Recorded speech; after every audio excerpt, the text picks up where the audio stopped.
Today I want to talk about a topic that I believe is very essential in life, and that is harmony and disharmony, or balance and imbalance. And I noticed that once you understand this, then it is quite easy to understand a lot of things in life.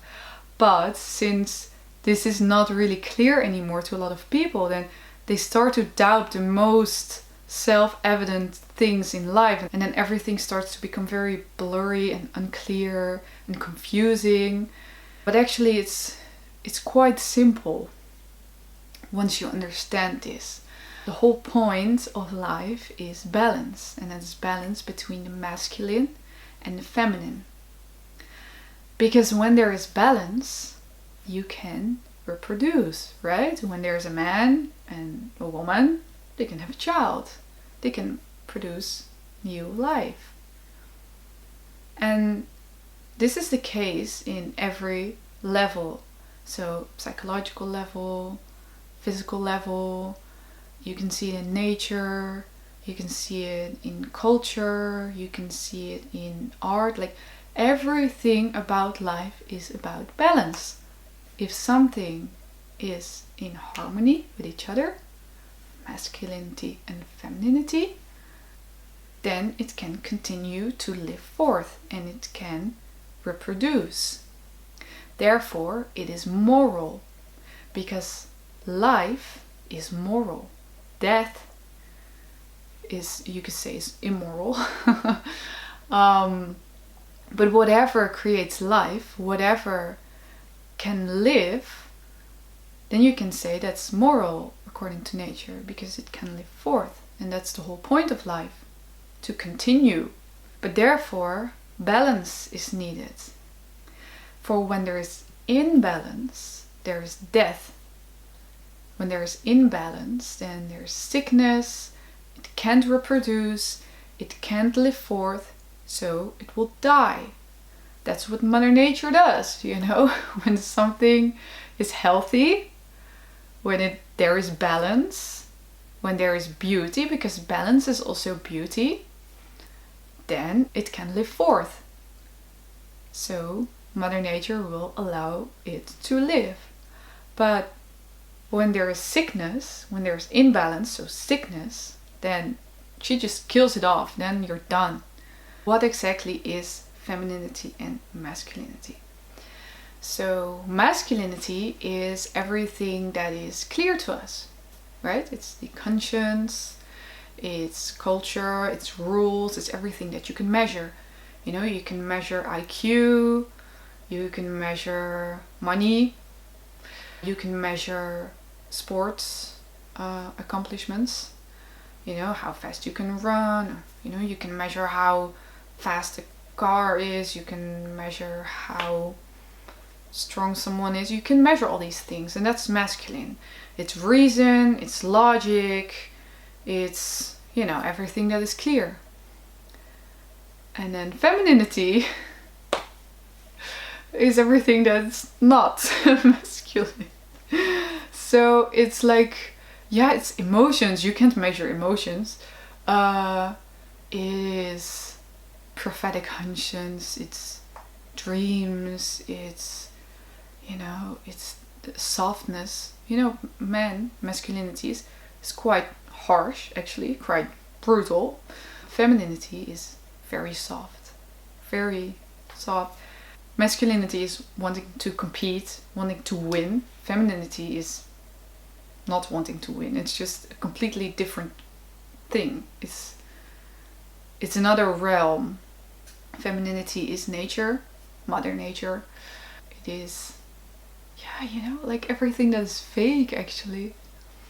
And you can't really explain femininity. That's also the point about femininity. Masculinity is easy to explain, but femininity, not so much. And so, still, we need to be in harmony with our masculine and feminine side. Carl Jung called this the Animus and the Anima. Women are feminine of themselves, And so they need to be in harmony with their masculine side, so they're animus. And men, they're masculine of themselves, so they need to be in harmony with their anima, their feminine side. But what happens when you are not in balance with your animus or anima? So I compare it a little bit to a lion. Let's say a lion, you can put it in a cage and then it won't harm you. Then you're safe from the lion. But you can't control the lion. You know, whatever it is doing in the cage, you can't control it. And maybe it breaks free. Because you don't know what it's doing in the cage. But once it breaks free, it's going to eat you and then you're done. You know, so that's the whole point. You can cut off your animus or anima from your conscience, and then it's like the lion in the cage. But then when it breaks free, it takes over your conscience, and then you're possessed by your animus or anima. So women can become possessed by their animus, men can become possessed by their anima. What you want ideally is harmony. So you want the lion to roam freely and you want to be friends with it, and it won't attack you, but when you need it for whatever, you can control it and let it protect you. That's the whole point. You need to control it. You need to be in balance with it. When it's not in harmony with you, then, anima or animus can either be in the cage or it can eat you. So what happens when men cut off their anima? When they put it in a cage? Those are men that are like only about reason and logic, and they can't really fantasize, they can't come up with new ideas, they can't be creative, because the feminine is creative inspiration. The masculine is taking action for that. You need both in order to be creative. But if you cut away your anima, and you're a man, then you don't have this inspiration. You can't fantasize. Your emotions are kind of numbed down, or like actually just repressed. That's the right word. Your emotions are repressed, and then sometimes your anima, it breaks through, and then men project their anima onto other women, and then they fall in love with her. And that's what we see in movies or in stories with mermaids and nymphs, and like this beautiful mysterious woman that is combing her hair, and just this mysterious creature, and men are so fascinated by her. But that's their own anima. That's their own feminine side. But they miss it. Something is missing inside them. And so they can become really fascinated with a woman when they project their own anima onto her. So they're not really fascinated by her as a person. They're fascinated about the feminine, because they repress their own feminine side. So what you also see is that these men then often have sex with a lot of women because they want to control it. They seek to control the feminine because, control is masculine. But since they repress their emotions, they are not really capable of love. And so they only do the physical thing, the masculine thing. But the emotional thing, the feminine thing, is just not there. It's cut off. And that's really a shame. And for some men, they become anima possessed. And men that are anima possessed, they are as a child very spoiled by their mothers, and their mother is like everything to them. The mother did everything, and so those men, they're not really capable of doing things themselves. They're like these mommy's boys. Their mother does everything for them. And then they seek also in a woman a mother figure. So she needs to be big and strong, and she needs to take care of him because he wants to be the little boy in mommy's arms. That's a man that's anima possessed. And then he gets very emotional, very dramatic, you know. But they need to seek balance with their anima. And then they will be able to do things themselves. Because also what these men often experience is that they're very insecure because they believe they can't really do anything themselves. Because there's always this voice in their head of the anima, like, you can't do it. You're worthless. Your life is meaningless. Always this demeaning voice in their head. And yeah, it's because they're not really trained to do anything themselves because everything has been done for them. And so often anima possession or a repressed anima, it often goes together with narcissism. But I will talk more about that in another video. As for women and the animus, when women repress their animus in their unconscious, so when it's the lion in the cage, they're like Sleeping Beauty. They can't do anything. They're very inactive, they're dreaming all day long, they're just feeling, but they can't really reason. You know, they have a lot of inspiration, but they can't put it into action, so they become very inactive. They can't really do anything. Yeah, Sleeping Beauty. As for when they're possessed by their animus, when their animus takes over their conscience, then they become really aggressive. Then they want to fight, they want to argue, they want power. We can see this with the witch in Sleeping Beauty. But also these mean women in these fairy tales, they're animus possessed because they're always seeking power and revenge, and they're very cruel. But we can also see this a lot in these feminists these days, these women that call themselves feminists. They are very aggressive, they are screaming at people, they always feel like things are not fair and they feel like they need to fight. So eventually what you want, like I said before, is harmony. Harmony between masculinity and femininity. So when you are a man and you are in harmony with your anima, that means that you can be sensitive, but you're not extremely emotional. You know, you can still be the leader, you can still be the patriarch, let's say. You can still accomplish a lot, you can still work a lot, but you also have your emotions. And you're not afraid to show your emotions. You also care about things, and you also have this inspiration. And eventually, what it does to you, for men and women when they're in harmony, the animus and the anima in harmony, they become some kind of spiritual guide.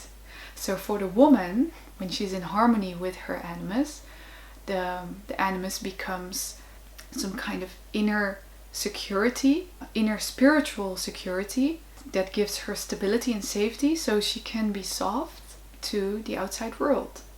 As for a man, the anima becomes, when he is in harmony with her, the anima becomes some kind of divine inspiration, like the word of God, and he can work with that in the outside world.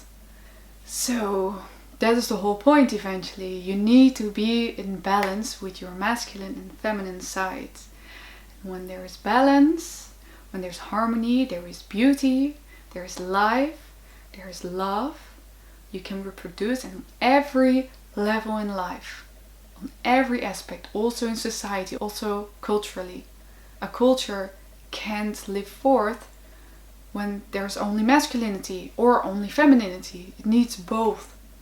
So when you see a lot of problems around you, as we see these days, there is no balance, so it's going to die. That's why I can see that, well, kind of the end of the world, as in like our cultures are dying. They're really dying because there's no balance. And we can also see this with the whole transgender thing. You know, Carl Jung wrote in his book that when men are so anima possessed that they are actually willing to castrate themselves to become a woman, because they're so possessed by this feminine archetype actually. And so that's what we are seeing today. But also homosexuality. But don't get me wrong, you're not a bad person if you are gay, but the whole homosexuality is disharmony. There's only masculine, let's say. You can't reproduce, so it dies. That's what nature does. There's no balance, so it dies. And that also makes it, in the laws of nature, immoral. It doesn't mean that you as a person are immoral, but homosexuality in itself, you could argue that that is immoral because there's no balance, there's no life. It will die. And we can see this a lot in society these days, that all the things that are not in harmony, they are being cheered for, they are being put on top of the hierarchy. They are being celebrated.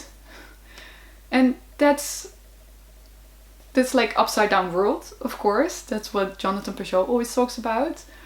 But it's also just a dying society. We can't live like this. You can't live forth on imbalance, because it's dying. And really this counts for like all aspects of life. Balance is life, is beauty, is love, is God. Imbalance is destruction, is death, is immoral, is fear and hate. So yeah, there's this duality. So femininity and masculinity, chaos and order, they need to be in balance. And then there's life. If it is not in balance, there's death. Every aspect of life. In your physical body, in your mind, in nature, in culture, everywhere. So if you want to read a bit more about the Animus and Anima, you can find that on my website. I also decided to not just be a dream interpreter, but also start a little bit with psychoanalysis. In my previous video, I explained about neurosis and also psychosis. So I explained about that neurosis is actually a part of your psyche that is breaking off, and psychosis is when it's completely broken off and then takes over. This is what Carl Jung explains about it. But also, at the same time, neurosis is actually the imbalance that I'm talking about all the time. So it's an imbalance between conscience and personal unconscious, where psychosis is an imbalance between conscience and collective unconscious. So maybe these explanations are a bit different, but they're coming from Carl Jung. And maybe you can compare it to light, you know, the concept of light. Light exists from particles, but also from waves or frequencies. So it's both true, but it's a different thing. And so this is also the case with neurosis and psychosis. So neurosis on one hand is a psychological aspect that is breaking loose from your conscience, but it's also a disharmony between conscience and personal unconscious. And so eventually I believe that all these disorders, all these conditions, these human conditions actually that they call disorders these days, is actually a disbalance. In every way you can apply this, it's a disbalance, and you need to bring back the harmony, and that will cure any disease. It's also about physical disease, but also mental disease, because disharmony is disease. And so everything that, like depression, anxiety, anorexia, all these things are a disbalance. But of course there are also disorders like real damage, like Alzheimer. It's also a disbalance, but it's not something that you can bring back in harmony again, because some things are just so broken, the balance is so distorted that it just needs to die. And that is with certain diseases, certain disorders. It's a disbalance, but it's not really possible to bring back the harmony. It's not possible to cure it, or at least as far as we know of. Because maybe there is a way, but we don't know. But I believe that many of these disorders that they work with in the psychological field, like depression and OCD and anxiety, it's a disbalance that is possible to bring back into balance again. But you just have to find the right way. And I don't believe that right now how the mental health institutions are, I don't think that they can do it. I don't believe in them. I think they have a stupid way of handling these things, and I believe that often they make it even worse. And of course there are some therapists that are really great, but the whole system behind it, I don't believe in that. I don't believe in putting labels on people and then teaching them tricks on how to alter their behavior, and then that will cure them. Like, I don't believe that. There is a disharmony, and the harmony needs to come back. And that is different with every person, because every person has a different personality and a different life, different experiences. So you need to find the right way, and you can't do that with labels and a standardized treatment. So if you feel like you need therapy, you need to talk to someone, but you already tried the regular mental health care and it didn't work, or you just don't trust it, you can try it with me. Because I believe that I can actually make a difference. I'm completely different from the regular mental health care. I don't trust it. I don't believe in it. The way they work, I'm very much against it. They have no idea about the unconscious. They have no idea about the deeper problems. I believe that I can actually help people because I have a completely different approach. If you know someone or you yourself are in need for therapy, but the regular mental health system doesn't work for you, please consider me. I'm convinced that I can make a difference. So thank you for watching.